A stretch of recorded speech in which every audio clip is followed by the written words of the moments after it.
చలో Visakha steel plant కార్యక్రమం ఉద్రిక్తతకు దారితీసింది. ఆర్ కార్డు కలిగి ఉన్న ప్రతి కుటుంబానికి ఉద్యోగం కల్పించాలని డిమాండ్ చేస్తూ మెయిన్ గేట్ ముందు ధర్నాకు దిగారు. లేకుంటే తామంతా అప్పగించిన భూములు తిరిగి ఇవ్వాలని డిమాండ్ చేశారు. వన్ టైం సెటిల్మెంట్ చేసే వరకు నెలకు 25,000ను ప్రతి కుటుంబానికి చెల్లించాలన్నారు.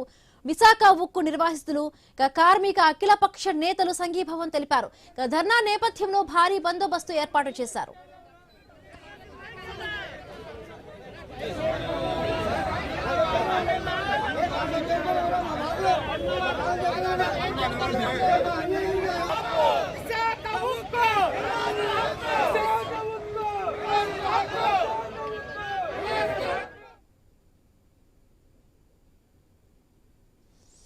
చలో విశాఖ స్టీల్ ప్లాంట్ కార్యక్రమం ఉద్రిక్తతకు దారితీసింది.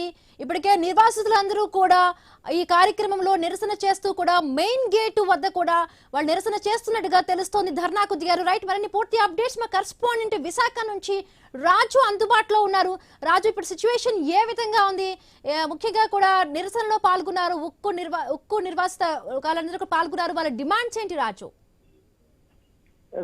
ఏదైతే గత కొన్నేళ్లుగా కూడా వివాదాస్పదంగా మారుతున్నటువంటి విశాఖ స్టీల్ ప్లాంట్ లో ఉద్యోగుల పరిస్థితి, అదేవిధంగా కార్మికుల పరిస్థితి కూడా బాగోలేదు. మరోవైపు అయితే ప్రైవేటీకరణ చేయడానికి ప్రభుత్వం అడుగులు వేస్తున్నట్టు అఖిలపక్ష నాయకులు అయితే ఆందోళన వ్యక్తం చేస్తున్న పరిస్థితి గత కొన్నేళ్లుగా కనిపిస్తుంది. ఈ నేపథ్యంలో ఇప్పటికే ఆ కొన్ని విభాగాల్లో అయితే ప్రైవేట్ పరం చేసిన నేపథ్యంలో ఆ స్టీల్ ప్లాంట్ ప్రధానంగా ఏర్పాటు చేయడానికి గతంలో భూములు ఇచ్చినటువంటి ఆ నిర్వాసితులు ఎవరైతే ఉన్నారో వాళ్ళకి ఆర్ కార్డులు ఇవ్వడం జరిగింది. ఆర్ కార్డుల ప్రకారం వాళ్ళకైతే ఆ ఉద్యోగాల అవకాశాలు కల్పించాల్సి ఉన్నప్పటికీ ఇప్పటికీ కూడా చాలా మంది కొన్ని వేల దాదాపు 2,000 మందికి అయితే ఇప్పటివరకు ఆర్ కార్డులకు ఇవ్వాల్సినటువంటి సౌకర్యాలు కల్పించలేదు.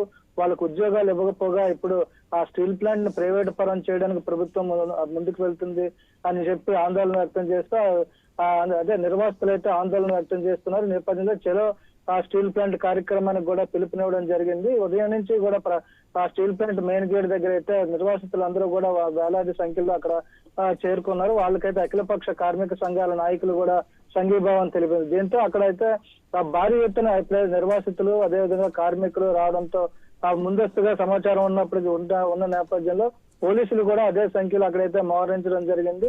ఆ కార్మికుల్ని అదేవిధంగా నిర్వాసితుల్ని కూడా అడ్డుకుంటున్న పరిస్థితిలో ఆ పోలీసులు ఇప్పుడు నిర్వాసితులకు మద్దతుగా కూడా ప్రతిపక్ష నాయకులు గాని రాజకీయ నాయకులు గాని ఎవరైనా కూడా మద్దతును తెలుపుతూ ఉన్నారా? ఎవరైనా వచ్చారా? అది ఇప్పటికే అఖిల రాజకీయ పార్టీలు కూడా అంటే ప్రతిపక్ష పార్టీ నాయకులు అదేవిధంగా అఖిల రాజకీయ పార్టీల నాయకులు కూడా రౌండ్ టేబుల్ సమావేశాలు నిర్వహించడం జరిగింది. అదేవిధంగా ఏదైతే కార్మిక సంఘాలకి సంఘీభావం కూడా తెలపడం జరిగింది. అయితే ఈ రోజు నిర్వహిస్తున్నటువంటి కార్యక్రమం పూర్తిగా కూడా నిర్వాసితుల కార్యక్రమం చేపట్టారు. ఆ నిర్వాసితులకు సంఘీభావంగా కార్మిక సంఘాలు అయితే రావడం జరిగింది. అదేవిధంగా ఇది మరింత ఉధృతమయ్యే నేపథ్యంలో రాజకీయ పార్టీలు కూడా వచ్చే అవకాశాలు అయితే కనిపిస్తున్నాయి. ముఖ్యంగా ఈ రోజు చేపట్టినటువంటి చలో స్టీల్ ప్లాంట్ మెయిన్ గేట్ కార్యక్రమానికి అయితే నిర్వాసితులతో పాటు కార్మికులు అఖిలపక్ష నాయకులు కూడా హాజరవడం జరిగింది. Right, thank you Raju, thanks for the updates.